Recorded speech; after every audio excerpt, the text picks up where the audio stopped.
Chosen one. This message did not find you by accident. God interrupted your path for a reason, and you need to hear this with spiritual urgency. A relocation is coming. This is not just about changing your address, your city, or your surroundings.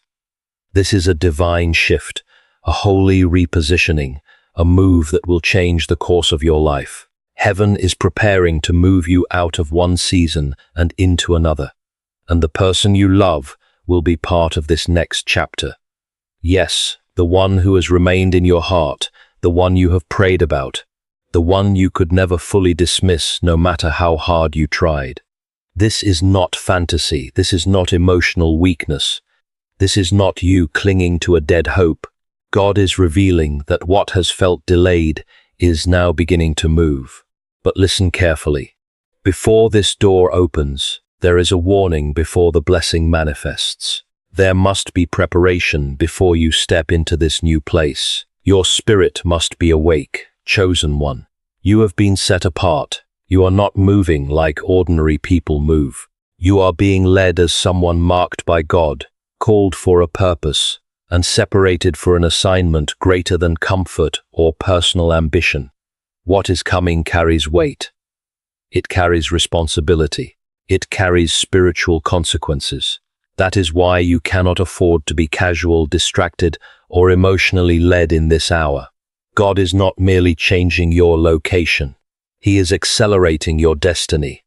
He is aligning people, timing, and circumstances with a precision you cannot yet fully see. And when this begins, it will begin quickly. You will look back and realize that God had been arranging every step in silence while you were still waiting for confirmation.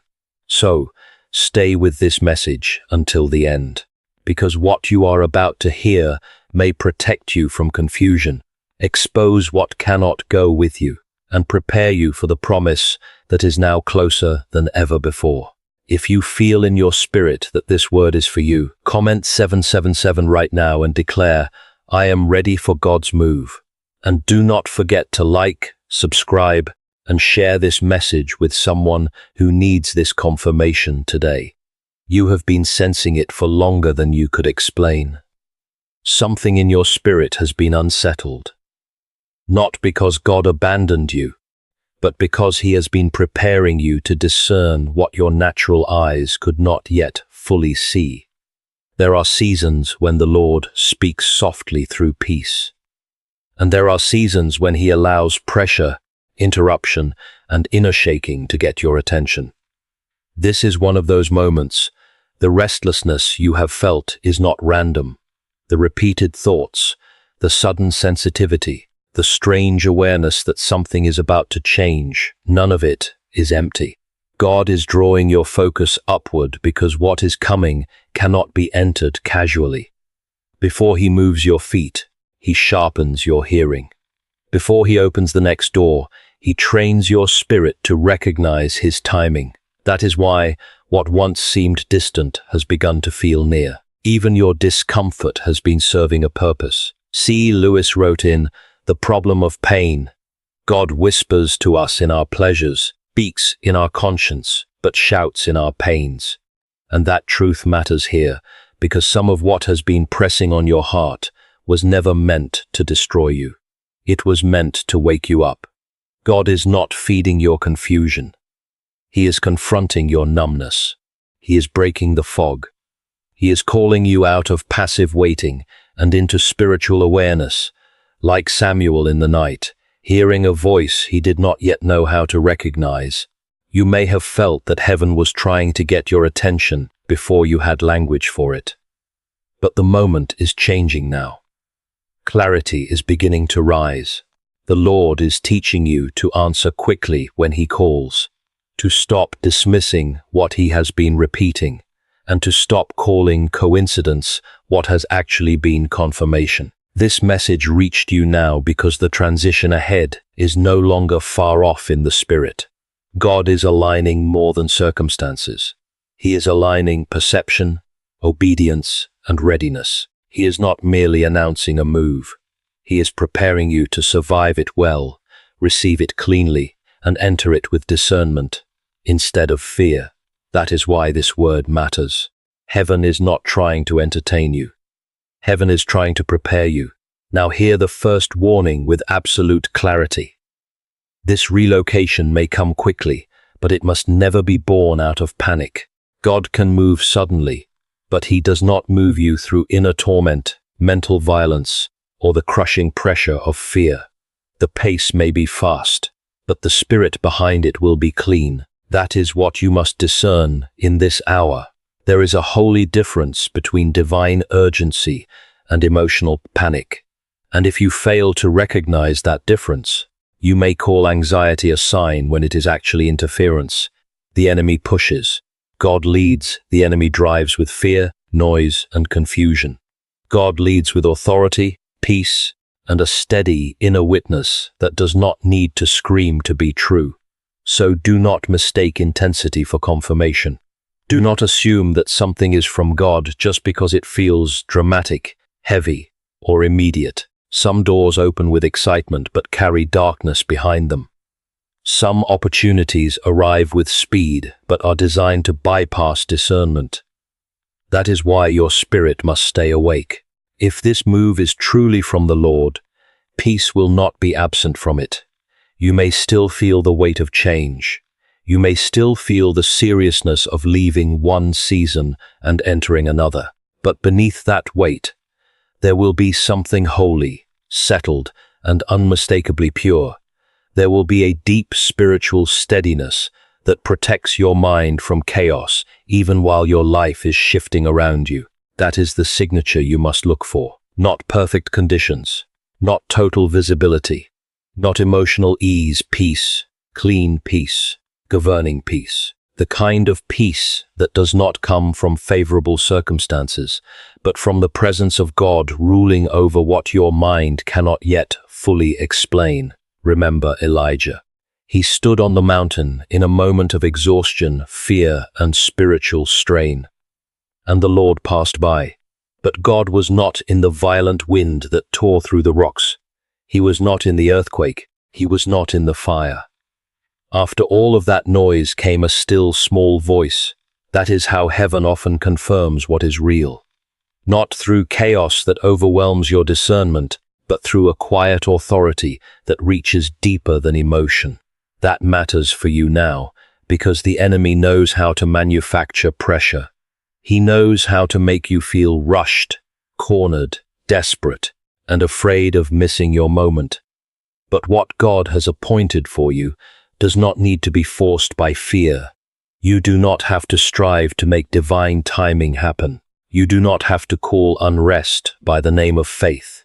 If you have been trying to convince yourself that confusion is peace, stop.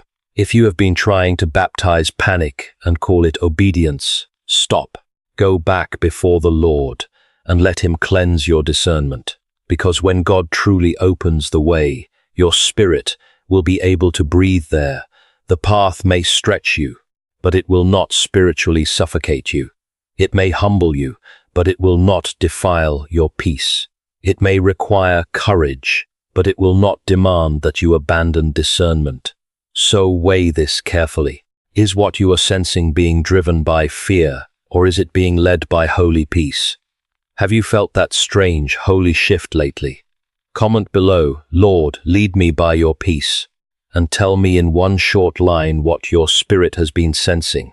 The second warning is this: love by itself is not enough to carry you into the next place God is preparing. Deep feeling is not the same as spiritual readiness, and powerful emotion is not the same as covenant strength. Two people can care for each other deeply and still collapse under the weight of a new season if their spirits are not anchored in God. That is why you must not measure this coming reunion by affection alone.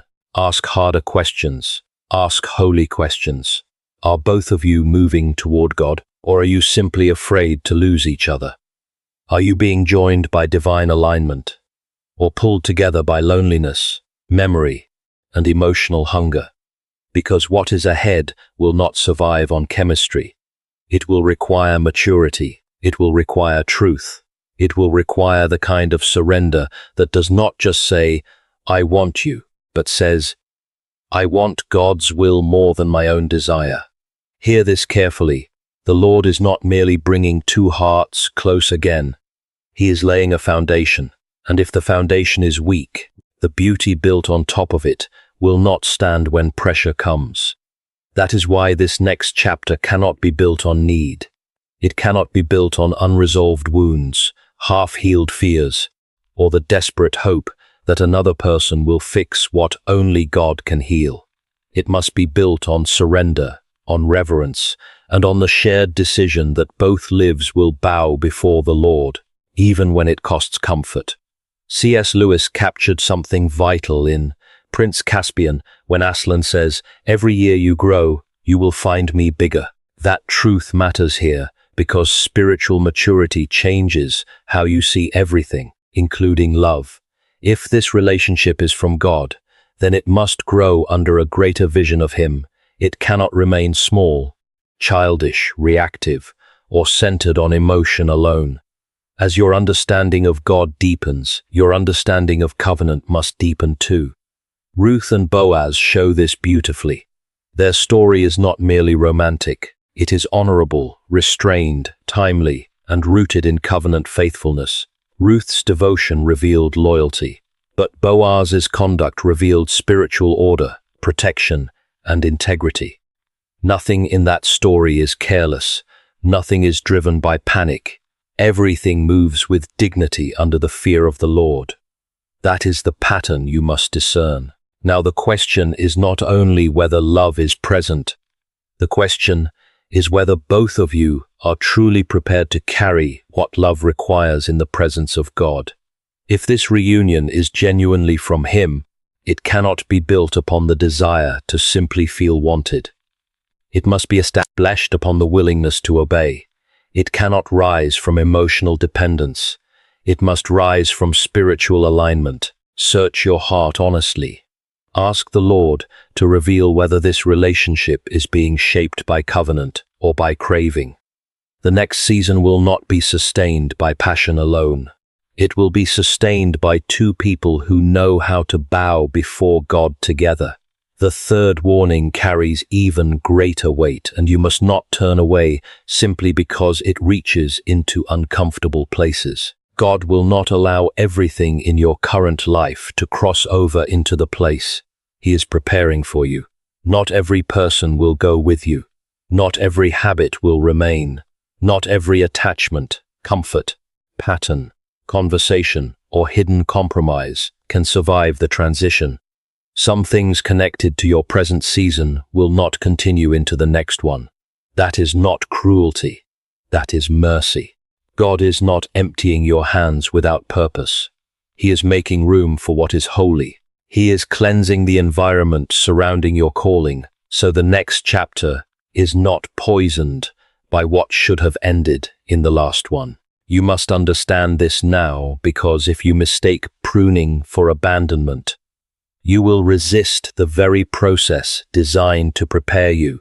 Many of you have already begun to feel this happening. Certain relationships no longer feel the same. Certain spaces no longer fit who you are becoming. Certain habits that once brought comfort now leave an uneasy feeling within your spirit. Even old versions of yourself are beginning to feel unfamiliar. That does not mean you are losing your identity. It means God is exposing the false layers that cannot continue where He is leading you. There is a version of yourself that survived the previous season but cannot be trusted with the next one. The version built upon fear, delay, emotional dependence, overprotection, insecurity, and self-preservation must be surrendered before you can walk fully into what God has prepared. Do not romanticize what God is removing. Do not call bondage loyalty. Do not call chains history. Do not keep reviving what heaven has already declared finished. When God called Abraham in Genesis 12, He called him away from his country, his relatives, and his father's house into a land that would only become clear through obedience. That is how divine transition often works. God does not always explain everything before He separates you. Sometimes the separation itself becomes the explanation. Sometimes the closed door is the confirmation. Sometimes the silence, the distance, the ending, the discomfort, and the stripping away are all expressions of God's mercy, removing what would eventually sabotage your future if it remained close. This is why you must stop grieving every loss as though every ending means something has gone wrong. Some losses are sacred, some endings are answers. Some separations are the protecting hand of God preserving what is about to be born. Chosen one, hear this carefully. The new season cannot be entered while carrying old contamination. God is not only moving you geographically or relationally, He is sanctifying the atmosphere surrounding your destiny. He is dealing with unhealthy influences, misplaced desires, coping mechanisms, emotional ties, and hidden compromises that have been given too much access to your heart. What He removes is not being taken away to leave you empty.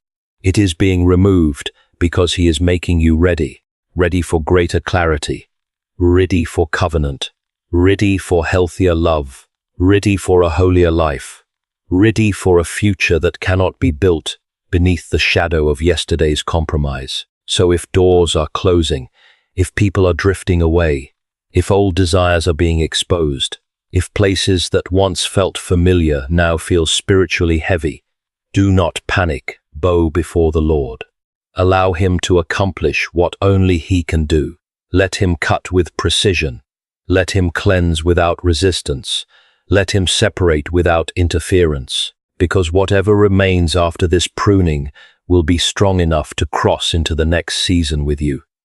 Ask yourself honestly, is there a door you believe God is closing in your life right now? If so, surrender it before Him. The fourth warning is equally important. The journey ahead will test more than your emotions. It will reveal whether both of you truly know how to trust God together. That is where many relationships begin to struggle. They survive affection, they survive longing, but they fail under responsibility. They endure private emotion, but struggle beneath public pressure, unfamiliar environments, spiritual warfare, financial strain, delayed expectations, and the weight of building a life together before God. Understand this carefully. God is not bringing you into new territory merely to prove that your hearts still care for one another. He is bringing you into a place where your shared trust in Him will be revealed. That revelation will determine whether the next chapter stands firm or begins to shake. Every new season exposes what old comfort managed to conceal. Weakness becomes visible. Misalignment grows louder. Unhealed fear demands attention. Control begins to surface. Anxiety speaks. Old patterns attempt to enter through new doors.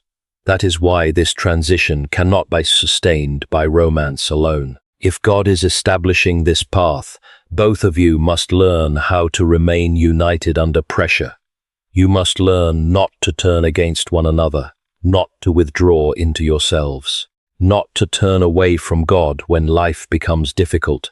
Joshua understood this principle when Israel stood before the Jordan River. The promise was real, yet the promise did not remove the need for obedience. The waters did not part. Before they stepped forward, the priests first had to place their feet into the river in faith. Only then did God reveal His power. That is often how God works during seasons of transition. He does not always answer every question before asking for trust. Instead, He asks for trust so His faithfulness can be revealed during the crossing. That is what this season will require.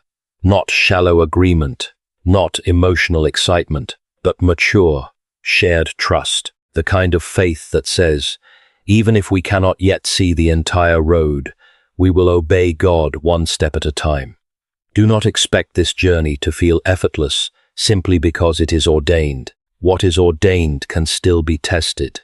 What is blessed can still encounter opposition. What is holy can still be challenged. Opposition does not mean God has abandoned you. Pressure does not mean you misunderstood his voice. Sometimes resistance itself reveals that what you are carrying has genuine spiritual significance. The enemy rarely wastes effort attacking what carries no kingdom purpose. When challenges arise, the most important question will not be whether your feelings remain unchanged. The deeper question will be this: can both of you continue seeking God together? Can you continue praying together? Can you humble yourselves together? Can you continue choosing obedience instead of emotional reaction? That is the true dividing line, because when two people trust God together, pressure no longer destroys them. It drives them into deeper alignment. That is the kind of relationship heaven desires, not a fragile connection built upon changing emotions, but a strengthened union established through surrender. Prepare your heart now. This transition has not been sent to break you. It is being used to establish whether your foundation truly rests upon God. If it does, then even the crossing itself will become confirmation. You have not imagined this shift. You have not created it out of loneliness. You have not convinced yourself of something simply because you were tired of waiting. What you have been sensing reaches deeper than emotion. It lives beneath your thoughts, beneath your logic, beneath every attempt to simply move on. There has remained a quiet but persistent pull that refuses to disappear, a gentle knowing that returns whenever the room grows silent, a weight that meets you in prayer, a tenderness that words cannot fully explain. Hear this carefully. God has seen every moment you questioned yourself. He has seen every night you tried to silence your own hope because disappointment seemed easier than believing again. He has seen the way you guarded your heart, the way you resisted reading too much into every sign, the way you tried not to expect too much, yet something continued living within you. Some things are not sustained by human desire. They are sustained by what God has spoken in the unseen. Joseph carried the dream long before he carried the evidence. Often heaven allows a person to sense truth long before earth provides visible confirmation. That has been part of your struggle. You have sensed something you could not prove. You have carried an inner witness without outward evidence strong enough to silence every doubt. That tension has been exhausting. It has caused you to question your discernment, your memory, even your own heart. But God is not cruel. He does not awaken a soul simply to mock its longing. If he has allowed this awareness to remain, then it continues to serve a purpose. Not every burden is confusion. Not every persistent pull is unhealthy attachment. Some things remain because heaven has not yet released them. That is why your spirit has struggled to close the door completely. That is why total detachment never arrived as easily as you expected. The shift is real. The stirring is real. The change approaching your life is real. Soon, what you have carried privately will begin to meet visible confirmation. Do not be ashamed of the tenderness that still remains within your heart. Bring it before God. Limed him to purify it, strengthen it, steady it, prepare you for whatever comes next. The season of sensing without clarity will not last forever. Understanding is coming. Peace is coming. What has felt distant is moving closer to reality. Remain spiritually alert. The call is coming. The message is coming. The conversation you have replayed in your mind, prayed about countless times, and tried not to expect too much from, is drawing closer than you realize. But understand this clearly. It is not coming to pull you back into confusion. It is not arriving to reopen old wounds only to leave you hurting once again. God is not allowing this moment so that you can return to emotional chaos. He is allowing it because the time for clarity has finally arrived. For a long season, there has been distance, silence, hesitation, unspoken emotions, and unanswered questions. So much has remained hidden beneath the surface. Yet when God declares that the appointed time has come, what has been buried begins to rise. What has been delayed begins to move. What has remained silent finally begins to speak. That is why you must not respond from the place of yesterday's pain. Do not allow old wounds to answer before healing does. Do not allow pride to speak before peace does. Do not allow fear to interpret what God is preparing to make clear. The story of Esther reminds us that she was positioned for such a time as this. The power of her story was not only found in where she stood, but in the perfect timing of God's plan. Heaven prepares certain moments in secret, and when those moments arrive, they carry far greater significance than human eyes can fully recognize. This is one of those moments. The contact that is coming may appear ordinary on the surface, but spiritually it marks a significant shift. It has the potential to break emotional silence, expose hidden truth, and bring into the open what both hearts have carried for far too long. If your spirit is not grounded, you could mishandle the very answer you once prayed to receive. Prepare yourself now. Be ready to listen with maturity. Be ready to speak with grace. Be willing to respond without accusation and to listen without becoming defensive. If this moment truly comes from God, it must be handled with wisdom, humility, and a steady spirit. Do not run ahead of God's timing, but do not harden your heart either. Keep your attention on what matters most. Pray before the conversation ever begins. Ask God to guide your words, your tone, your discernment, and your timing. What is approaching is not random. It is not another emotional echo from the past. It is not a meaningless coincidence. It is a moment taking place under God's permission. When it arrives, you will recognize that something is different. There will be weight in the conversation. There will be clarity within it. There will be a holy seriousness that separates it from every false beginning that came before. So remain ready without becoming restless.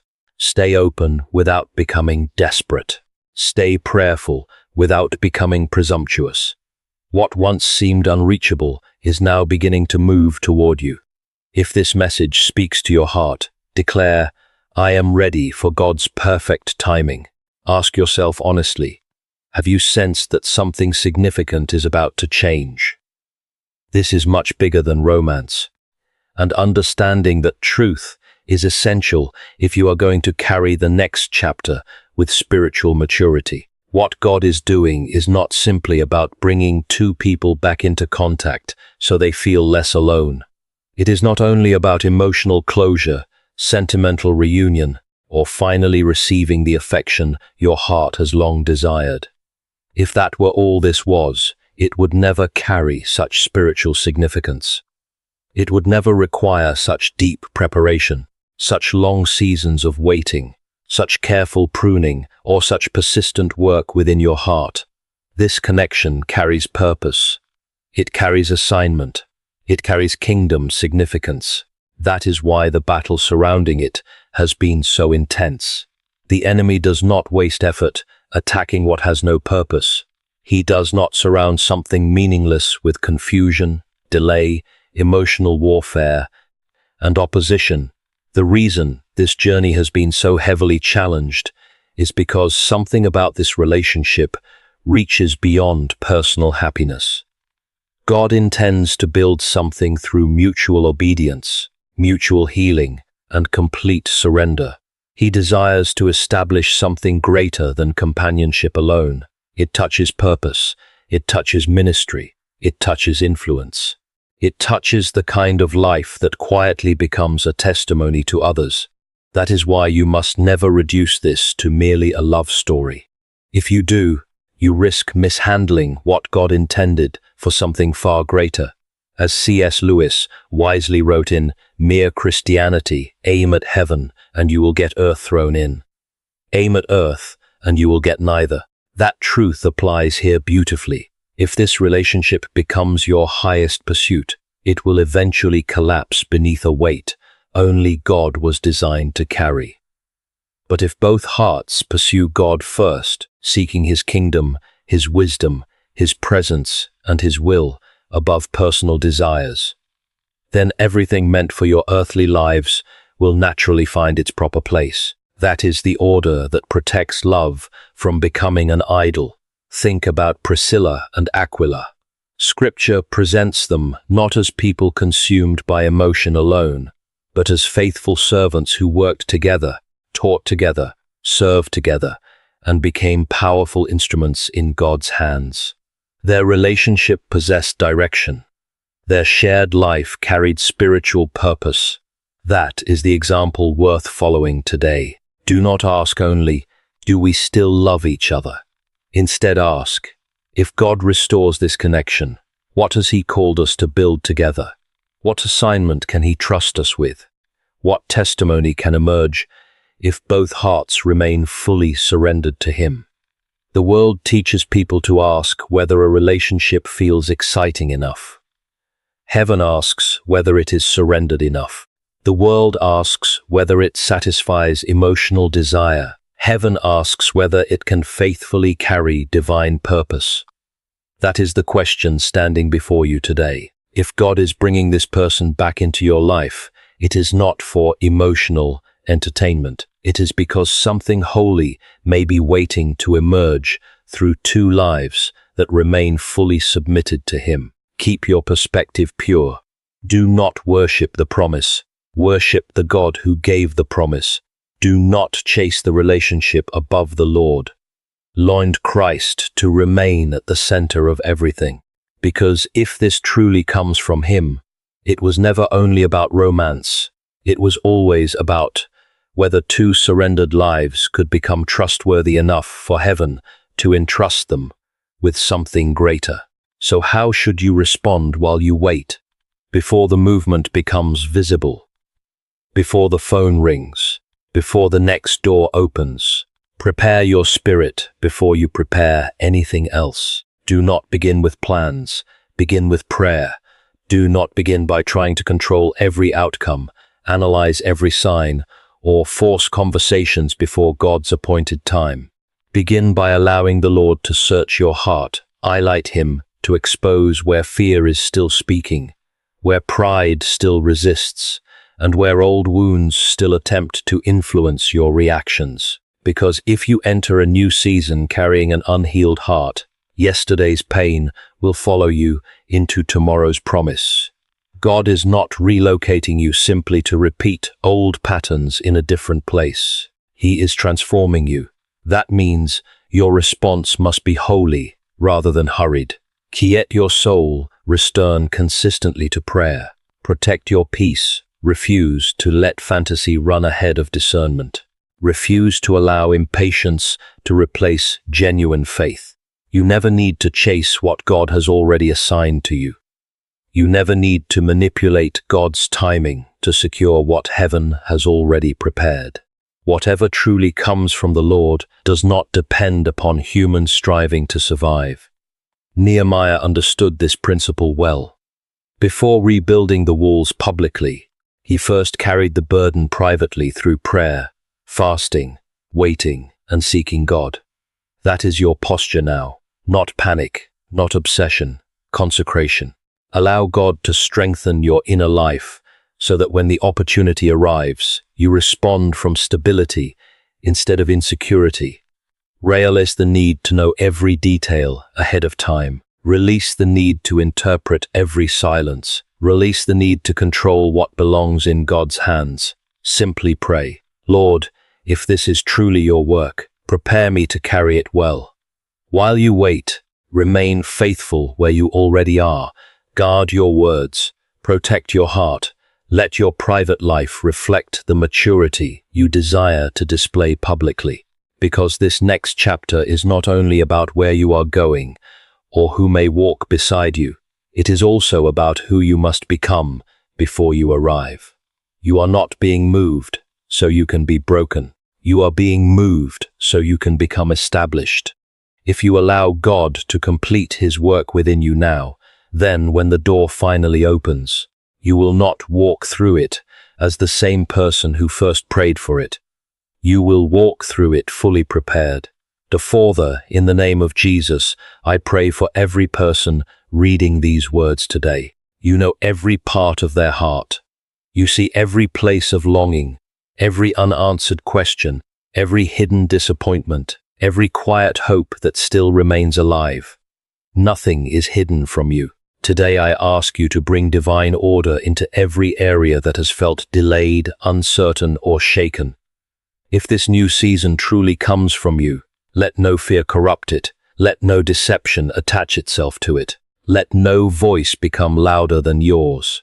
Purify their discernment, strengthen their spirit, silence every lie that tells them they have been forgotten, abandoned, or overlooked. Lord, remove everything that cannot accompany them into the season you have prepared.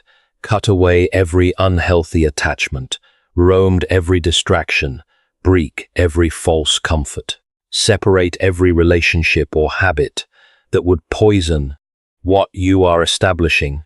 Do not allow yesterday's bondage to cross into tomorrow's promise. Cleanse the atmosphere surrounding their calling. Prepare room for everything holy, stable, and ordained by you. If the person connected to this promise truly belongs beside them, prepare both hearts through your spirit.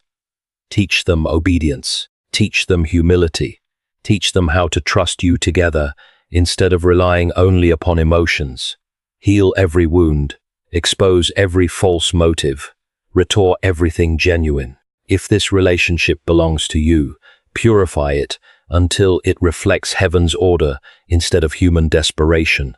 I pray against confusion, against fear-driven decisions, against emotional panic, against unnecessary delays, against counterfeit opportunities, against every attack designed to weaken their faith before your promise appears. Cover them completely, guard their minds, steady their hearts, fill them with such overwhelming peace that they clearly recognize the difference between pressure and your presence.